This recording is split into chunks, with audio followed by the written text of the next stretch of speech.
مایا ناز tennis star Rafael Nadal Davis Cup میں Holland کے حریف کے ہاتھوں 1-2 کی شکست کے بعد مالاگا میں اپنے مداحوں کی جانب سے پرجوش الوداعی وصول کرتے ہوئے جذباتی ہو گئے۔ یہ میچ 38 سالہ رافیل نڈال کے آخری پروفیشنل میچ تھا جس سے ان کی شاندار کیریئر کا اختتام ہوا۔ جذبات سے لبریز ٹینس اسٹار نے مالاگا کے میدان میں 15 منٹ تک فینس سے گفتگو کی۔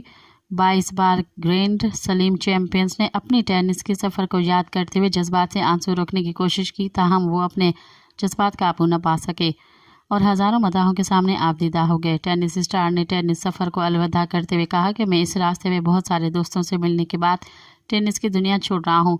اس ذہنی سکون کے ساتھ جا رہا ہوں کہ میں نے ایک کھیل اور ذاتی وراثت چھوڑی ہے جس پر مجھے فخر ہو سکتا ہے۔ مزید خبرن